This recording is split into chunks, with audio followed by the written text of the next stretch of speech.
Hi, it's Peggy at Headshots by Peggy, and today we have my favorite guest, Merrick McCartha.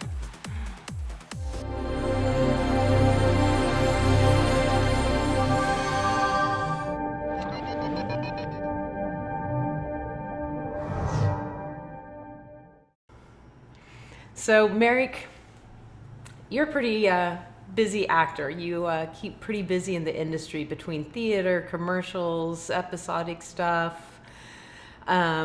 It wasn't always like that. No, it wasn't. It was not. It was a very interesting start where you're brand new and you don't know anyone. You don't know what steps to take. So, yeah, definitely learned a lot the first couple of years. So, as you know, as a headshot photographer, I get lots of actors in here. I get successful working actors. I get brand new. I want to try this out. I get, hey, I'm just starting out. I get all actors in all different categories and all different levels. And so that's kind of one of the reasons why I started this vlog, is because I had so many clients coming and saying, oh, these headshots are awesome, now what? And, clearly that's not my job, but I decided to make it my job. So now what? So let's talk about how Merrick McCartha did the now what. You want to put together your marketing materials to go out there and present yourself to casting people, to directors. So key parts of that. And again, training needs to come first, and then you can mark yourself for what you can do with that training, that skill that you've gained. So you want to put together a resume, and you want to have great headshots. That's your visual presentation to these people and what they expect to see when they put you on camera. The headshot part, that's going to take the work. That's all the work when you're starting out, is finding projects to put on that resume. So. Yeah, for the real. So, yeah. Because, it's a catch-22. You're like, hey, I'm amazing, but nobody will use me because you don't have a resume. You have to work to get work. Just like anything else, you need experience. So when you're just starting out, you may be the most talented person in the world, but you still have to get hired. You still have to go to auditions. You still have to get out there and do stuff. So yeah. What did you do? What were your first projects? The first projects I did were really short film competitions. I grew up I started in San Diego with filmmaking, and they have a program called the 48-Hour Film Project, which is 48 hours to make a film from start to finish, from concept to completed product. So that was my start. And also I did student films as well. San Diego State University has a great program where I was able to take part in some of their grad student projects, and that really helped me build up more experience and skill. I think the other thing too is, people, you talk about how you think you're great, but you don't know what to do, and you want to get out there. You're telling people you're amazing. I want to be careful with actors that, when you're in class, when you're getting your studying for your art form. Yes, there are a lot of times when you can be amazing in the classroom setting. You can be, phenomenal according to your teachers and your peers in that classroom. But to be a working actor, there's additional skills that you need to know how to do that will likely not be covered in your classroom. So when you first start out, really keep that in mind. People don't know you. It's not they haven't seen you, but they don't know that you can perform on a set. You can translate this great skill that you have from your classroom and translate that to a working set. That's a different environment. It's a lot different to do it in a classroom and to do it, and that's like anything. I mean, as a photographer, there's a lot of photographers that are starting out, and they go to class and they have somebody else with all the equipment and the lighting and the professional models that know how to, pose themselves, and then they're like, oh look, I'm really good, and then you get just an average person, and they're lost because they don't know what to do. And it's the same thing on set. You may know how to memorize lines, but doing take after take after take, right. and yeah, following exactly. instruction and changing and all the things, following the taking direction. direction, absolutely. Again, memorizing the lines, being good when you're acting in class, but getting on set and how that set environment functions can be very different from what you've known in a classroom. So You might, in your training pursuit, you might want to seek out places that give you that experience. There's some classes that produce short films themselves with their students in them that give you some idea of how things work on a real set. They're still missing a small element to a major episodic or film production, but it gives you some idea of what happens in a real set. The waiting that you go through that you don't do in a classroom. You thinking that you're going to watch actors and be totally comfortable, and you get up there, you do your thing, and then on a set you're waiting for hours sometimes before you even get in front of a camera, and you can be uncomfortable sometimes. It's not always great conditions when you're on set. So you need to be prepared that that's part of the job. That's part of this career path.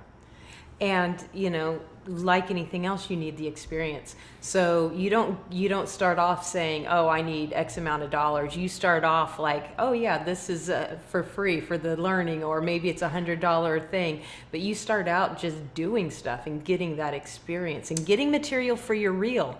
Because your headshots are the biggest part of your marketing strategy. I'm never going to wave on that statement. Mm-hmm. However, having a reel is very, very, very high up there. That's good. And the reel is important too. And I also want to be careful that, yes, you want to get things for your reel, but you also want to just be a part of really cool projects that happen to be great for your reel also. So these are two things to make sure you think about both sides of it. Yes, is it good for your reel, but also, is it a cool project? You want to be part of this thing. Some people, you can go and do a short scene at a studio, and that can be part of your reel. Right. But to be able to go out there, audition, and land a role in a nice short film, that's really cool. That's amazing part of the journey also. So I know for you, your first major project was a 48-hour film project that won tons of awards, and really it was a great. You ended up working with a great group of people. Yes. But not only that, you made friendships in that first film that has lasted till today. I mean, you've worked with the director and the Emmy Award director that you were with. He still calls you in for actual paying jobs now. Exactly. Great point that I was going to touch on too, is that some people have this idea about student films being non-consequential for you. These are student films. They're students going on to a career also. So don't think that that's not something that's going to be worth your time just because it's a student project and it's not a major film yet. These students often, or these independent filmmakers often, do great paying projects as well. Like Peggy mentioned, the first team I worked with, the Amalgamated Grommets, I have lasting, dear friendships to this day with. Different people from that group call me in for projects that I've gotten paid on, and gotten great things for my reel that have furthered my career just for working on with that team for free, because it's a cool project and a great group of people. So don't just treat it like it's nothing. Exactly. Always think, build relationships. Yeah. Never belittle anything, because you don't know who the next big whatever is going to be. Yeah, you don't know who the next Spielberg is, so don't ever look down on. Don't ever look down on things like that. Use it to help you get experience and build relationships and friendships and things that are going to last you. I mean, it's very common in the industry that once you're on a project and that director likes you, he's going to cast you in, Exactly. You show your skill, you show how well you work on set, and that really does show, because unfortunately not a lot of actors know how to manage themselves on a set. And when you can figure that out and do that, you really will stand out in ways you may not know. Yeah, and when you say that, it's what you and I call common sense, but what we've realized is not always that common. And that is, behave yourself, be polite, be thoughtful, be helpful, don't be obnoxious. Those kind of things really matter on the set. Yeah, because you are working in this synchronicity when you're doing this project. Everyone's got their job to do as a part of what comes in the final product. So when you're all on a set, you all have your jobs to do, and one of you causes a bad vibe with one person or just yourself, that just permeates throughout the whole team of people, and it shows in your project. And also, it makes people not ever want to work with you again. So keep that in mind. Yeah, being arrogant and thinking you're all that is not. Not and most people don't do that, but Right. there are rare occasions you run into people that will, and your response to that needs to just be, be the civilized person and not engage. Just, it's an uncommon thing that does happen for people that are inexperienced, but be prepared to experience that as well. But yeah, I started out with student films, 48-hour film projects as well, and got my first agent because of my first short film, and that just kind of helped me keep going with doing independent small projects that did pay as well, and eventually I moved up to having better representation and working in higher paying projects and further my career that way. Yeah. Yeah. So what else do you want to talk about today? Well, I like to make sure people know about being prepared. I talked about your tools when you first start. I mean, it's your resume, it's your headshot, it's your training, which is really important. Always continue to train, to seek out training, to keep yourself tuned, to keep yourself growing as an actor, but also learn some techniques of what your proper resume format should look like, how it should look. There are certain standards that are there that you should learn. Your headshots, you want to make sure that you, and the headshot world has changed quite a bit in the last 15, 20 years. But for a while there were all black and white headshots.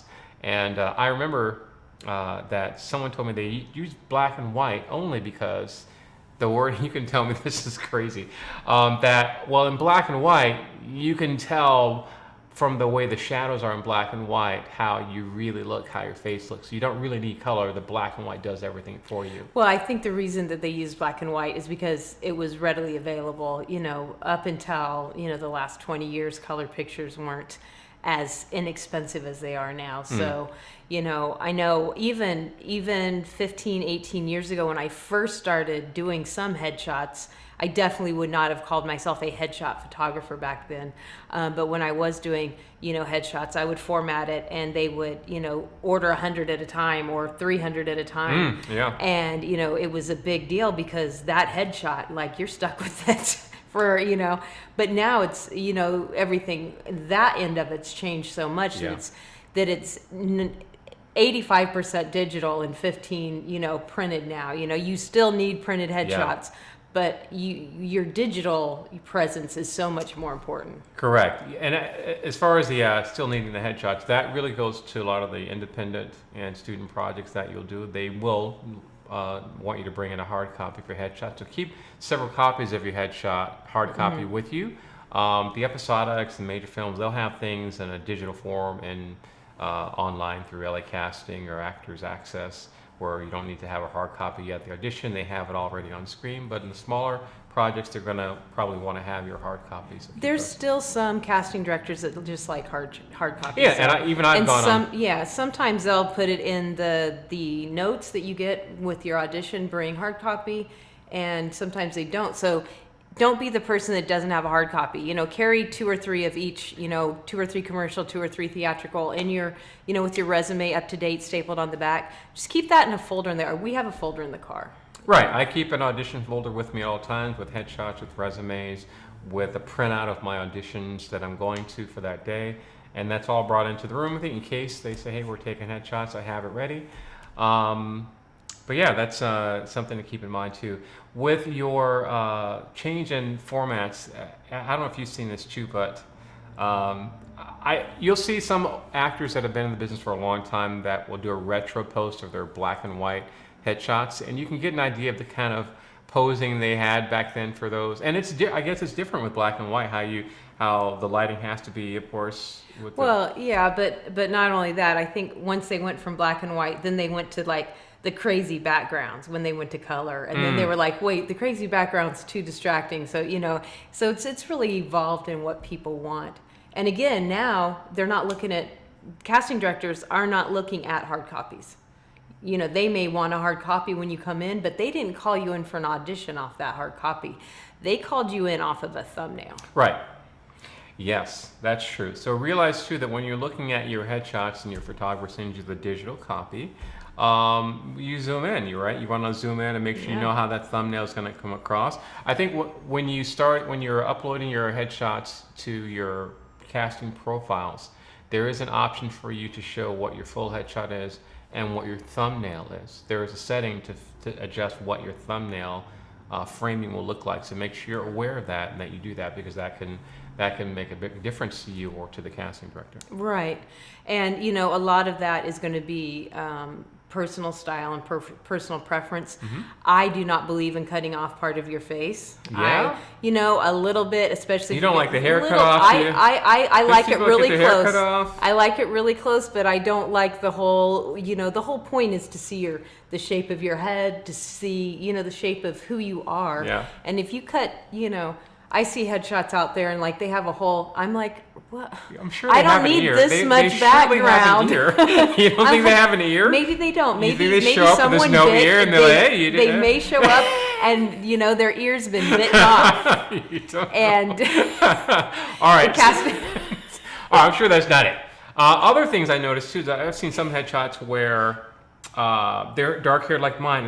The background's completely black and you can't discern their hairstyling at all because black Right. back. How's that? Well, what is that? again, that's a photographer should know if you choose to have a dark background with somebody that's dark, you need to have a hair light. You need to have something brightening that hair and showing the highlights so that it distinguishes the hair from the background. Yeah. And you know, it's very rare that I won't say never, because sometimes I just look at somebody and I'm like, I want them on a black background, and I do, and it, you know. Yeah. But as a general rule, I don't do a black background for people of any skin tone. I just, you know, not for headshots. I've seen one you did that really looked good. I There's a know. woman I that- do it every once in a while. She was a blonde woman, and it just worked well. So the black what she was wearing, I was like, you know what? And it was actually one of my favorite headshots in her session. Looked really good. But like I said, it's rare, you know, and it really depends on the person's bone structure, you know, how the light's going to shadow and shape them, and you know, but you don't want the background to be distracting no matter what, you know, because you want. But, you know, and again, my personal preference, but when you are cropping your thumbnails, don't crop your ear off. If you want that artistic thing, go really close, you know, that's fine. Yeah. You can do a third, you know. I know that's a real popular thing, kind of to be a little off-centered, and I'm fine with that, but, you know, still make it look like you don't want your eyes should always, whenever you look at a picture, your eyes should go around and end up on the eyes in the picture. And if your eyes drop off the picture, then they've lost your attention and they're on to the next picture. Huh. I didn't realize that. That's a So great that's, lesson. you Yeah. know, even as a portrait photographer, you want, you know, the center. So when you look at a picture, do you fall off? You don't want to crop it to where you fall off. You want to crop it so it keeps your attention. Yeah. Because you want that casting director's attention as long as you can get it. Yes. You want yes. to. Or the director. And again, that's director, great yeah. advice for, again, when you're starting out. Another thing I'd say about starting out is I now do different headshots with different looks that are, some of them are in like a suggested uniform or an actual uniform. And these are typically the things that are my strongest. Like I have a little cop uniform. It's not the full, you know, the cop full belt with all the utilities. It's just a shirt. It's a shirt and pants with a really nice badge that I got, and that's my audition outfit, and that's what I use in the headshot to show people what I suggest what I look like as a cop.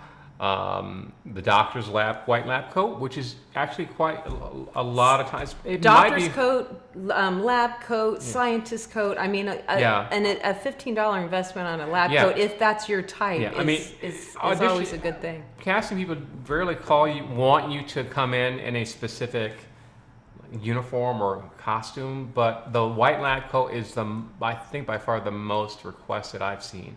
For commercials, even for theatricals. A lot of casting directors don't request anything like that. They might say something like a cop uniform, like a dark t-shirt, dark pant. But more than anything, that white lab coat I've gotten great use from finally making the investment. I actually had a great friend that let me borrow her white lab coat because she had a bunch of like costumes in her house, and so I go, hey, can I borrow your white lab? And I borrowed. I booked a couple of jobs, and I need to invest in this because it's too often that I'm auditioning. And when he says costumes, please understand, don't go not Party City. Not Party City or because it shows. If it's crap, it's going to show. So yeah.